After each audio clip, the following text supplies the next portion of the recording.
Elle est entrée dans ce manoir comme on pénètre dans un monde interdit. Ses vêtements simples, ses mains marquées par le travail et son cœur rempli de promesses que personne ici ne comprendrait. Le milliardaire a remis des pots à 10 jeunes femmes et a déclaré « La propriétaire de la plus belle fleur sera l'épouse de mon fils ».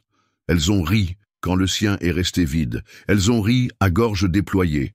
Mais ce qu'aucune ne savait, c'est que le vrai test ne concernait pas les fleurs. Il concernait le caractère. Et une seule l'a réussi. Les grandes portes du manoir Dupont se sont ouvertes ponctuellement à 10 heures. Dans le hall principal, 10 jeunes femmes attendaient. Talons hauts, maquillage impeccable, robe faite sur mesure. Parmi elles, Clémence. Elle portait ce qu'elle avait de mieux. Une jupe bleue méticuleusement repassée et une blouse blanche un peu usée sur les manches. Elle n'était pas à sa place, et elle le savait. Étienne est descendu des escaliers à côté de son père, visiblement mal à l'aise. « Papa, s'il te plaît, pas encore. Cette fois, c'est différent, Étienne. » Monsieur Dupont a souri. C'est un test. Le majordome a apporté un chariot avec 10 pots identiques. Chacun était rempli de terre noire et humide.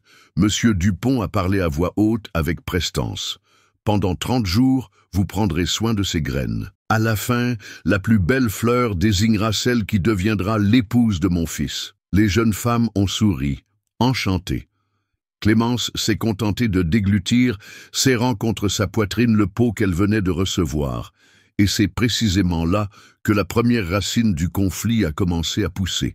La chambre attribuée à Clémence était plus grande que la maison entière qu'elle partageait avec sa mère et ses 2 sœurs. Les rideaux de lin, la salle de bain en marbre clair, le lit qui ressemblait plus à un bateau qu'à autre chose. Tout dans cet espace lui criait qu'elle n'y avait pas sa place. Elle a pris le pot de son sac et l'a posé sur la table.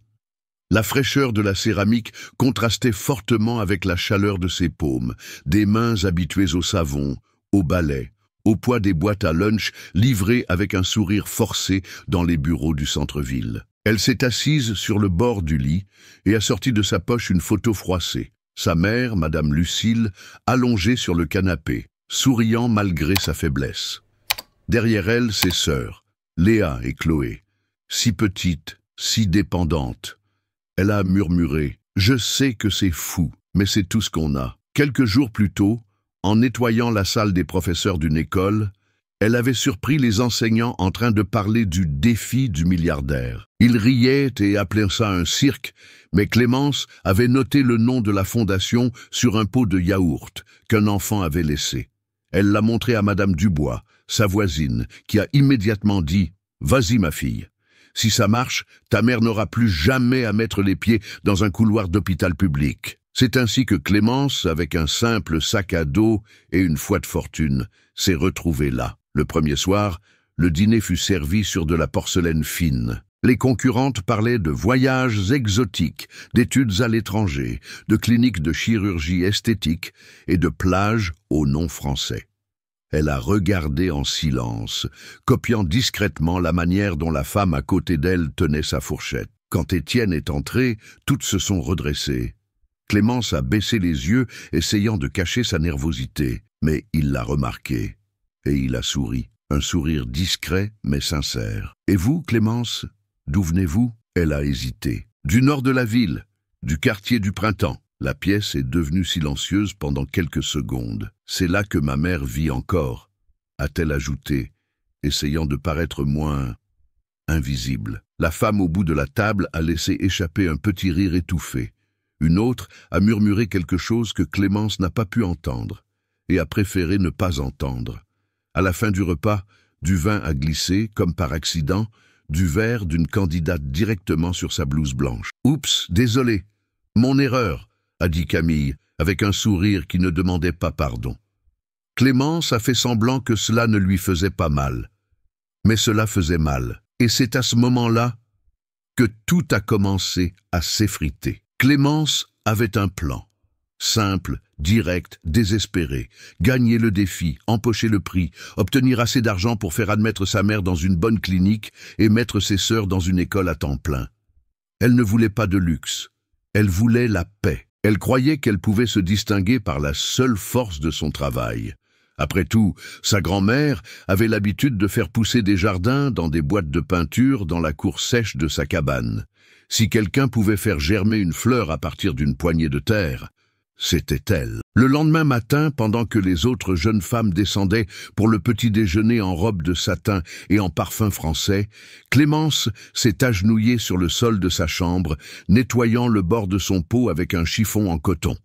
Elle a placé le pot en terre cuite près de la fenêtre, a utilisé ses doigts pour mesurer la profondeur de la graine et l'a arrosé avec la délicatesse de quelqu'un qui s'occupe d'un nouveau-né. Ça va marcher. Il faut que ça marche. Mais dehors, une autre sorte de graine germait, le ridicule. Camille et deux autres concurrentes parlaient fort exprès chaque fois que Clémence passait. On dirait qu'elle travaille ici. Elle sait que ce n'est pas une émission de télé-réalité pour femmes de ménage. Peut-être qu'elle confond les fleurs avec les mauvaises herbes. Étienne, toujours poli, essayait de montrer de la gentillesse à Clémence avec de petits gestes. Un bonjour prolongé, une question sincère sur sa mère. Mais sa présence semblait seulement aggraver les choses. Chacun de ses sourires était un déclencheur pour plus de moquerie de la part des autres. Un jour, alors que Clémence arrosait son pot sur le balcon, Camille est apparue.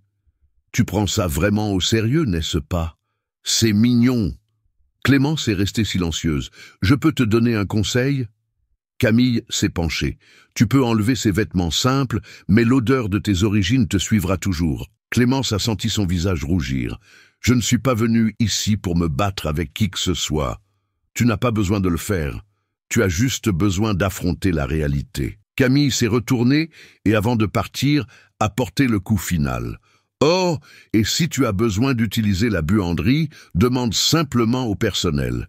Je suis sûr que tu sais exactement comment ça fonctionne. » Clémence est retournée dans sa chambre et a fermé la porte à clé. Elle s'est assise par terre, adossée au mur.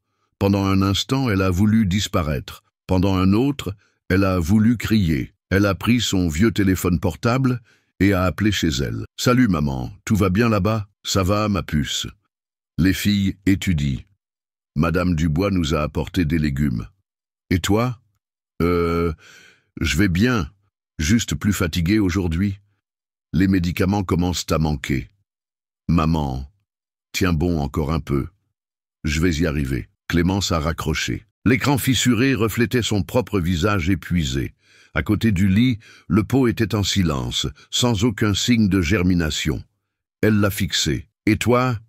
Tu vas aussi me décevoir ?» Dehors. Le son étouffait des rires.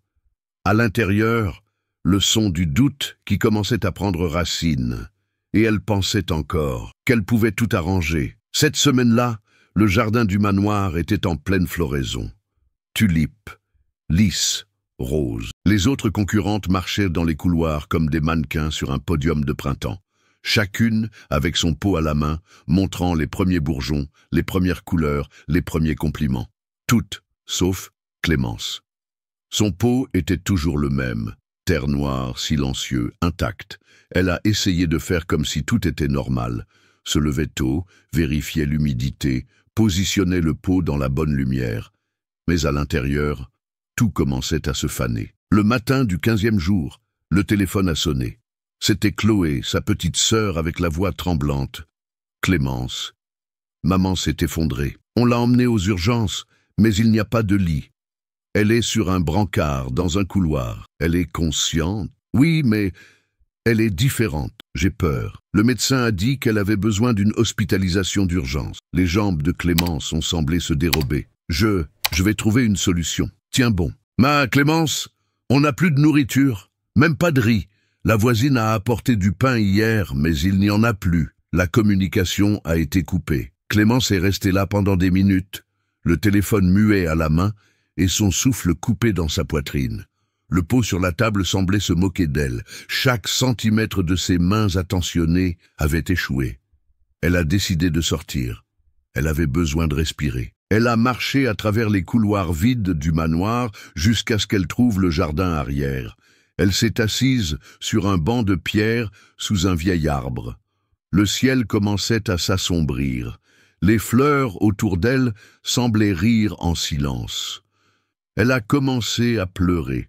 Ce n'était pas un grand cri, c'était un sanglot étouffé, épuisé, qui venait du plus profond de son être et portait toutes les couches de sa fatigue.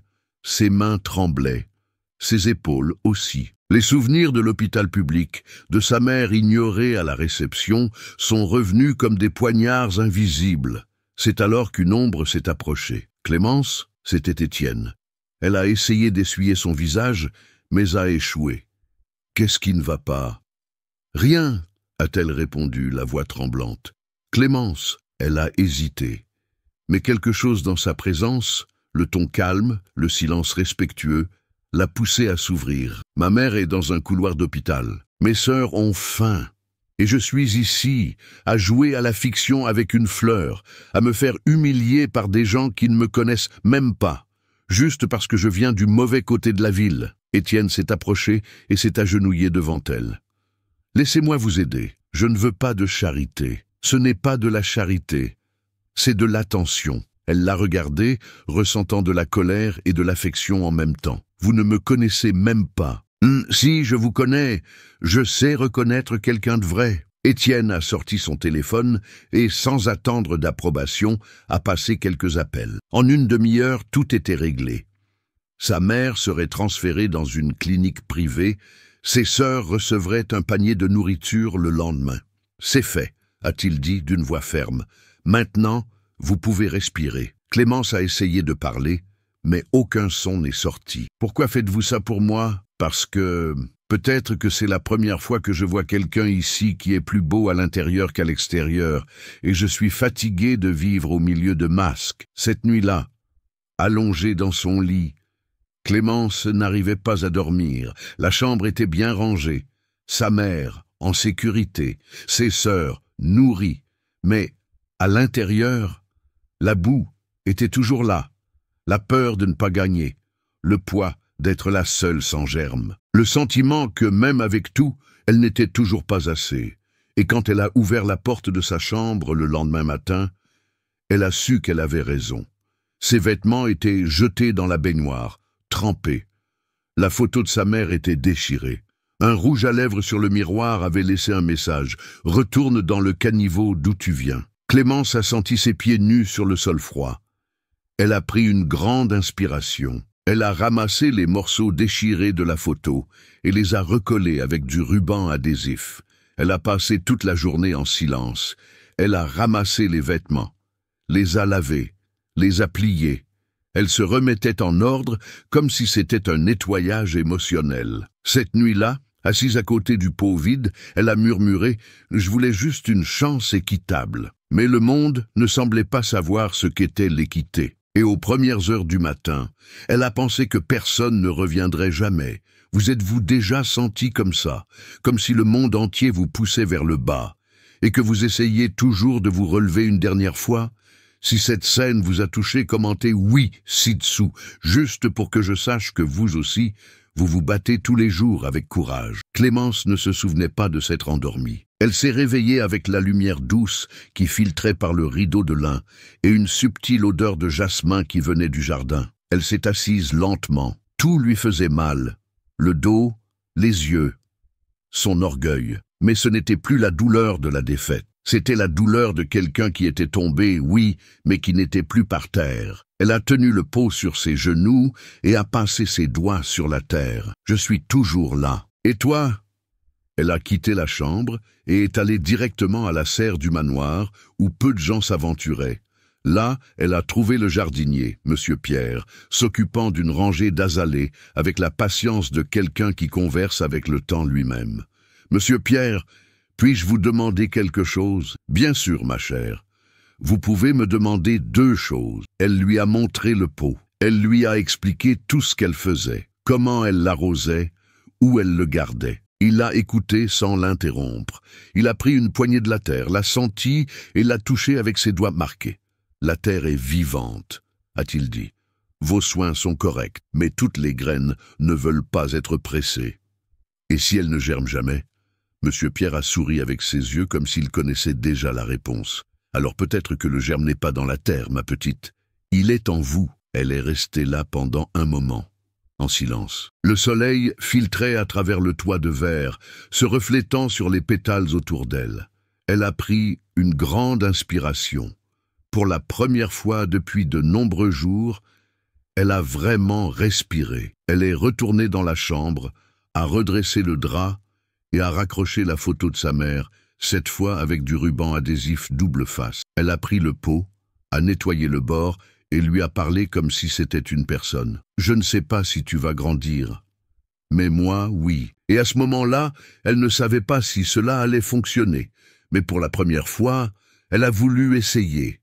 Les jours suivants ont été remplis de silence et d'un nouveau départ. Clémence a commencé à se lever avant les autres.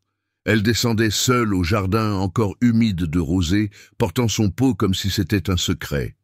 Elle a choisi un nouvel endroit pour lui, près d'une fontaine et sous une treille où le soleil entrait filtré. Elle a consulté de vieux livres dans la bibliothèque du manoir, a regardé des vidéos sur son vieux téléphone à l'écran fissuré et a tout noté dans un carnet à couverture bleue. C'était comme retourner sur les bancs de l'école. Mais cette fois, sa vie était en jeu. Monsieur Pierre est apparu un matin, portant une boîte en bois avec des outils de jardinage. « J'ai pensé que vous pourriez en avoir besoin », a-t-il dit, les lui tendant avec soin.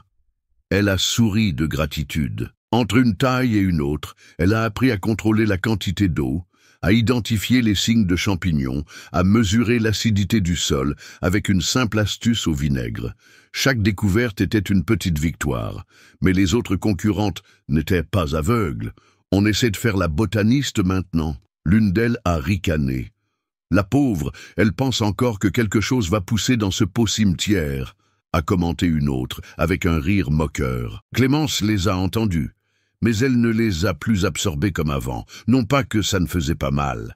Ça faisait mal, mais maintenant, il y avait une couche de détermination sur sa peau, fine mais présente. Étienne observait de loin. Il a remarqué que quelque chose avait changé en elle, une sorte de sérénité qu'il n'avait jamais vue chez personne ici.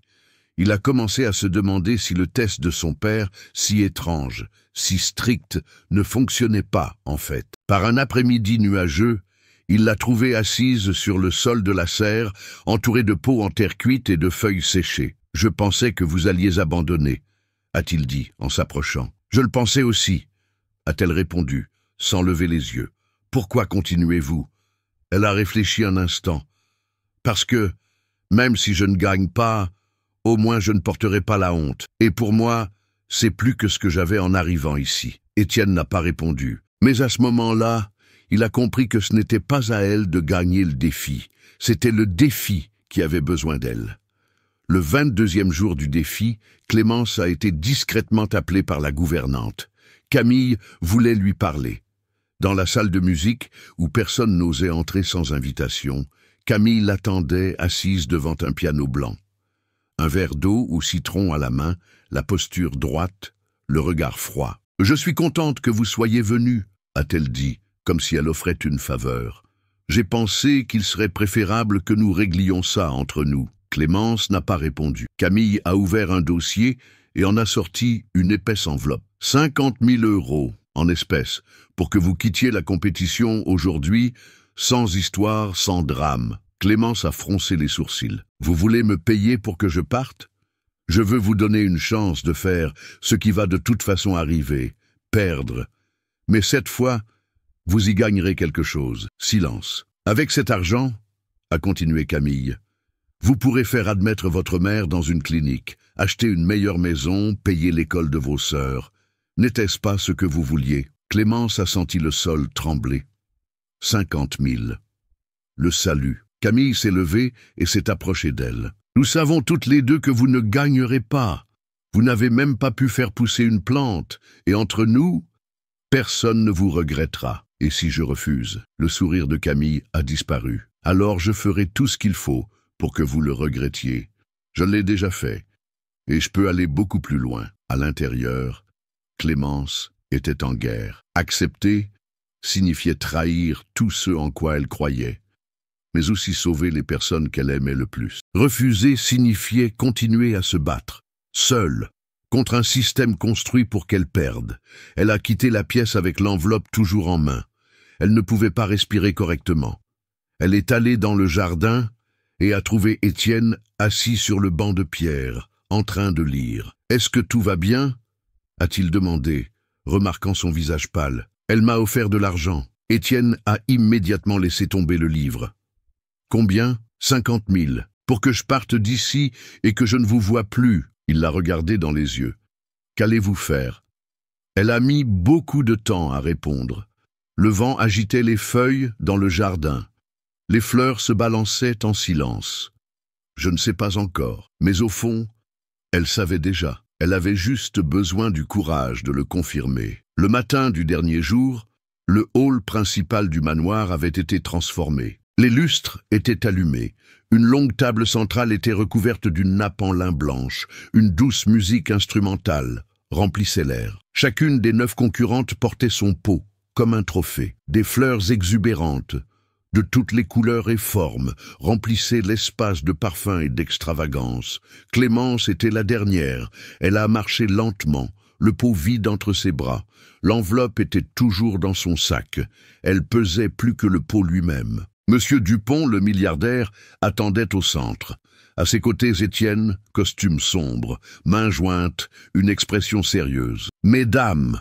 a commencé Monsieur Dupont de sa voix grave. « Aujourd'hui, nous allons rencontrer la gagnante, la propriétaire de la plus belle fleur, la future épouse de mon fils. » Une par une, les concurrentes ont présenté leur pot. Des tulipes vibrantes, des orchidées rares et même une rose noire sont apparues, soi-disant cultivées avec des techniques spéciales. Monsieur Dupont a tout observé avec une expression neutre. Il n'a pas fait de louanges, il n'a pas critiqué. Il a juste écouté. C'était au tour de Clémence. Elle s'est arrêtée devant la table. Elle a senti tous les regards sur elle. Certains impatients, d'autres anxieux. La plupart attendant juste le spectacle de son humiliation. Elle a soulevé le pot à 2 mains. La terre était toujours noire, pas de germes, rien. « Monsieur Dupont », a-t-elle commencé d'une voix ferme mais tremblante, « j'ai fait tout ce que j'ai pu. Je l'ai arrosé, j'en ai pris soin, j'ai étudié, mais rien n'a poussé. » Elle a pris une grande inspiration. J'aurais pu acheter une plante. J'aurais pu faire semblant comme tout le monde s'y attendait. Mais je ne l'ai pas fait. Parce que si j'avais menti, la personne qui se tiendrait ici ne serait pas moi. Ce serait une version de moi créée juste pour vous plaire. Et ça, je ne peux pas l'être. Un silence étrange est tombé sur la pièce. Même Camille, à l'arrière, a cessé de sourire. Monsieur Dupont s'est levé. Il s'est dirigé vers elle. Il a pris le pot délicatement et l'a tenu comme si c'était quelque chose de précieux. Enfin, a-t-il dit, à la surprise générale, nous avons trouvé la plus belle fleur. Les autres concurrentes ont échangé des regards confus. Camille s'est avancée. « Mais son pot est vide !» Monsieur Dupont a souri. « Oui, il l'est, parce que toutes les graines que j'ai distribuées étaient stériles. » Un murmure de choc s'est répandu dans la salle. « Vous avez toutes été mises à l'épreuve, mais pas en jardinage. Vous avez été mises à l'épreuve de votre caractère. » Il a désigné les pots en fleurs. J'ai vu des plantes être achetées, des pots échangés, des techniques miraculeuses qui étaient déjà prêtes. Il s'est adressé à Clémence. Sauf elle, la seule qui a choisi la vérité, même en sachant que cela pouvait signifier perdre. Étienne a souri. Ses yeux brillaient. Il a marché vers Clémence et lui a pris la main. « C'est pour ça que je suis tombé amoureux de vous. » Camille a essayé de protester, mais Monsieur Dupont a levé la main. « J'en ai assez vu. Vous pouvez toutes partir. » Pendant que les autres quittaient la pièce en silence, certaines la tête baissée, d'autres furieuses, Clémence est restée là, avec le pot vide dans ses mains et son cœur battant comme jamais auparavant. Étienne s'est tourné vers elle. « Les fleurs m'importent peu. C'est vous qui m'importez. » Et juste là, devant tout le monde, il l'a embrassée. Ce n'était pas un baiser de cinéma. C'était un baiser simple, sincère, un baiser qui disait « Je vous vois ». Et après tout, c'était ce dont Clémence avait le plus besoin. 2 mois plus tard, la maison était différente, pas le manoir. Clémence n'a jamais voulu y vivre. Mais la petite maison simple du quartier du Printemps avait maintenant une nouvelle couche de peinture, une clôture solide et un porche avec 2 pots en céramique identiques à ceux du défi. Dans l'un, des marguerites fleurissaient.